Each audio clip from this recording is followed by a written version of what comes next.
नमस्कार दोस्तों। Last 24 year में 14 ईयर तो बीजेपी सत्ता में रही है, बावजूद झारखंड की तस्वीर क्यों नहीं बदली?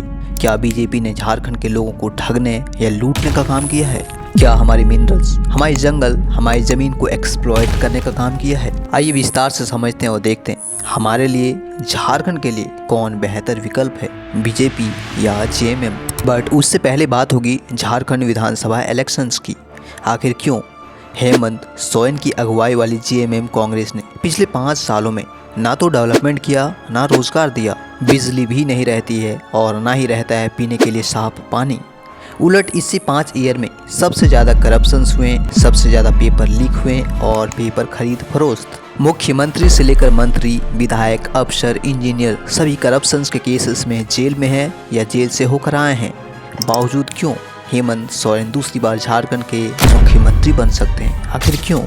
आपको होगे मैया सम्मान योजना और बिजली माफ। आप बिल्कुल सही हो, ये उसका मास्टर स्ट्रोक जरूर है, बट इसके इतर ऐसे कई रीज़न हैं जो आपने नोटिस नहीं किया होगा।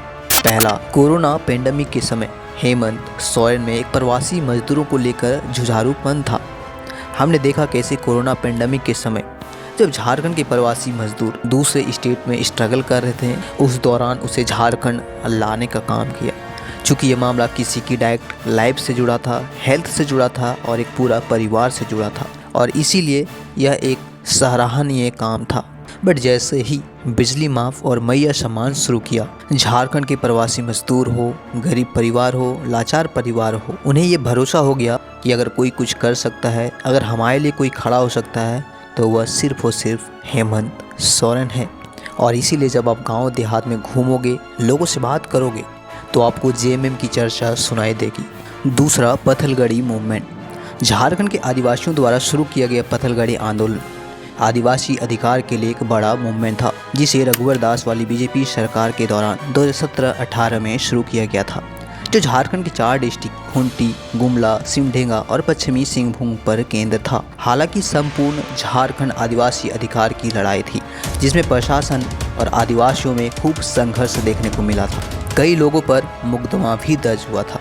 पर जैसे 2019 में हेमंत सोरेन की सरकार बनी, मुख्यमंत्री बने, सभी मुकदमा को वापस ले लिया, जिसे आदिवासियों में एक हेमंत सोरेन को लेकर विश्वास जागा। तीसरा है सरना कोड। आदिवासियों का विश्वास तब भरोसे में बदल गया जब हेमंत सोरेन ने सरना कोड की वकालत की। दरअसल सरना कोड कुछ और नहीं, बल्कि जिस तरह हिंदू के लिए हिंदू कोड, मुस्लिम के लिए मुस्लिम कोड, क्रिश्चियन के लिए क्रिश्चियन कोड है, उसी लिए आदिवासियों के लिए सरना कोड की डिमांड है। बट बीजेपी का मानना कि आदिवासी तो हिंदू हैं और हिंदू कोड के अंतर्गत आते हैं, फिर सरना कोड एक बेसलेस बात है, और इसलिए आदिवासी बीजेपी को आदिवासी विरोधी मानते हैं, जबकि हेमंत सोरेन को अपना हितैषी। फोर्थ है 1932 खतियान बिल डिमांड। दोस्तों, ये झारखंड का एक बहुत ही कंट्रोवर्शियल बिल है। 1932 खतियान का डिमांड इसलिए भी हो रहा है ताकि ज़्यादा से ज़्यादा 3rd और 4th ग्रेड जॉब में हमारी भागीदारी हो सके, यानी कि झारखंड की लोकल्स की भागीदारी हो सके। पर झारखंड के लिए यानी हमारे लिए सबसे बड़ा डिबेट तो यही है कि आखिर झारखंड का असली मूल निवासी कौन है। कुछ लोग का मानना है कि 1932 खतियान ही इसका आधार तय करेगा, जबकि रघुवर दास वाली सरकार बीजेपी ने 1985 को उसका आधार मानती है, जबकि हेमंत सोरेन की अगुवाई वाली सरकार और जयराम महतो की पार्टी 1932 खतियान लागू करने पर वकालत करती है, डिमांड करती है। फिफ्थ है हमारा झारखंड की डेमोग्राफी। दोस्तों, झारखंड जो मुख्य रूप से एक आदिवासी प्रदेश है, जहाँ 81 विधानसभा सीट्स में 28 सीट्स तो SC/ST के लिए रिजर्व है। 2019 इलेक्शंस में बीजेपी केवल इस 28 में से 2 सीट ही निकाल पाई थी, और इसी लोग कहते हैं, इनफैक्ट आदिवासी खुद कहते हैं कि हम जेएमएम के सपोर्टर्स हैं, और दिखता भी है। वहीं झारखंड में 15 सीटों पर मुस्लिम निर्णायक रोल में होते हैं, खास करके संथाल परगना में। मुस्लिम्स बीजेपी विरोधी तो होते ही हैं, बट जब से हेमंत सोरेन की सरकार आई है, आदिवासियों को खूब रेडिकलाइज किया गया है और बीजेपी विरोधी बनाया गया है, और वो कहीं ना कहीं इसमें सफल भी रहे हैं। और इसीलिए तो इस 28 सीट में 2 ही सीट बीजेपी जीत पाई है। मैं आपको एक चीज़ बता दूं, झारखंड में आदिवासियों की पॉपुलेशन 26% है, जबकि मुस्लिम्स का 15 से 16%। वहीं अब इस लिस्ट में वो भी ऐड हो गए हैं जिसे मैया सम्मान योजना के तहत धनराशि मिल रही है। वो परिवार भी शामिल हैं जिसका बिजली माफ हुआ है, वो परिवार भी शामिल है जिसमें इसी सरकार के दौरान जिसने पैसे के बल पर जॉब खरीदी है, वो परिवार भी शामिल है जिनको कोरोना पैंडेमिक के समय हेमंत सोरेन ने दूसरे स्टेट से झारखंड लाने का काम किया, मतलब मदद किया। और इसीलिए झारखंड का ओपिनियन पोल कुछ भी कहे, जेएमएम अलायंस झारखंड में मजबूत नज़र आ रही है। अगर कहीं बैकफुट पर है तो वह है युवाओं और स्टूडेंट के बीच, क्योंकि हमारा मानना है कि हेमंत सरकार के रहते सभी सरकारी वैकेंसी को बेचा गया, जानबूझकर पेपर लीक करवाए गए, करोड़ों के स्कैम्स किए और तो और ना ही रोज़गार दिए, ना ही अपॉर्चुनिटी क्रिएट किए और ना ही किसी प्रकार का डेवलपमेंट हुआ। सिर्फ झारखंड की मिनरल्स को, झारखंड की ज़मीन को, झारखंड की जंगल को, झारखंड की जनता को, हमारी 20 से 25 साल की मेहनत को बर्बाद करने का काम किया। बावजूद जेएमएम अलायंस की सरकारें बनने जा रही है। जेएमएम अलायंस की सरकारें इसलिए भी बन जाएगी क्योंकि पिछले 24 ईयर में 14 ईयर तो बीजेपी के ही मुख्यमंत्री रहे। बावजूद हम गरीब हैं, हम स्ट्रगल कर रहे हैं। ना तो बेहतर मेडिकल सुविधाएं हैं, ना तो बेहतर इंफ्रास्ट्रक्चर और ना ही बेहतर डेवलपमेंट। किसी भी शहर का विस्तार भी नहीं हुआ। मिनरल रिच होने के बावजूद ना ही रोज़गार में डेवलपमेंट हुआ, ना ही रोज़गार जनरेट हुआ। जनता ये जान चुकी है, समझ चुकी है कि हमारे लिए ना तो बीजेपी बेहतर है और ना ही जेएमएम। सभी झारखंड को इसलिए जीतना चाहते हैं ताकि झारखंड में मौजूद मिनरल्स को लूट सके, एक्सप्लॉयट कर सके। और इसीलिए इस बार झारखंड ना बीजेपी को वोट कर रही है और ना ही जेएमएम को वोट पड़ रहा है 1000 मैया सम्मान योजना को, बिजली माफ़ को, कर्ज माफ़ को। मैं आपको बता दूं, मैं कोई हवा में बात नहीं कर रहा हूँ और ना ही मैं बीजेपी का सपोर्टर हूँ।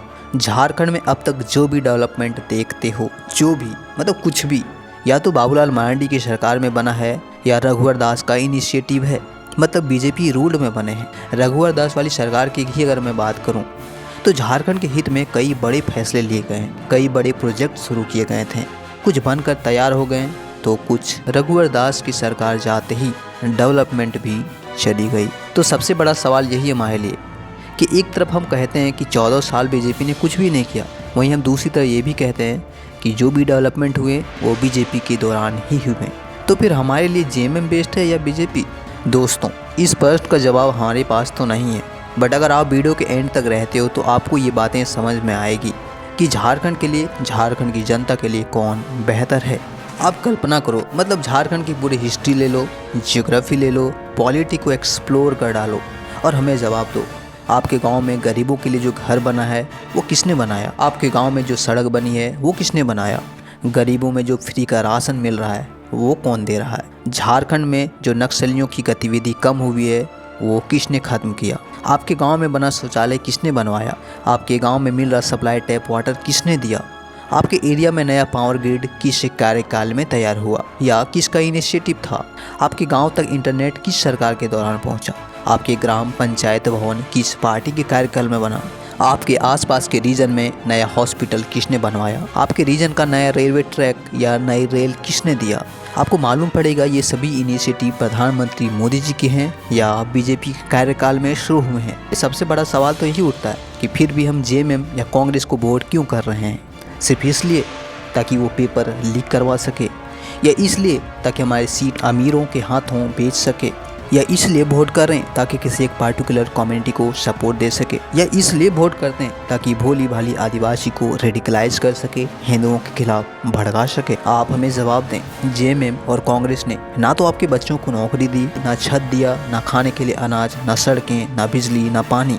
फिर भी आप जेएमएम और कांग्रेस को क्यों वोट दे रहे हैं? जवाब ज़रूर दीजिएगा। कमेंट सेक्शन पूरी तरह से ओपन है। और हाँ, अगर समझ आए तो आप इस बाप बेटे वाली सरकार को उखाड़ फेंको। इसने हमारी पूरी 20 साल की मेहनत को तार तार किया है, एजुकेशन के नाम पर खिलवाड़ किया है, भोली भाली जनता को 1000 रुपया का चूरन दे के मूर्ख बनाने का काम किया है। जब तक ऐसे अनपढ़ नेता झारखंड के मुख्यमंत्री बनते रहेंगे, झारखंड का सत्यानाश होता रहेगा। हमारी मिनरल्स, हमारी जंगल जमीन एक्सप्लॉयट होता रहेगा, माफिया के हत्थे चढ़ता रहेगा। बायकॉट करें और जेएमएम को उखाड़ फेंकें। मैं ये बिल्कुल नहीं कहता हूँ कि अब बीजेपी को वोट दें। बीजेपी ने भी उतना ही एक्सप्लॉयट किया है, बट साथ ही साथ डेवलपमेंट भी किया है। और इसलिए मेरा मानना है कि बीजेपी को वोट दें या ना दें, बट जेएमएम और कांग्रेस को बिल्कुल भी वोट ना दें। जय जवाहर।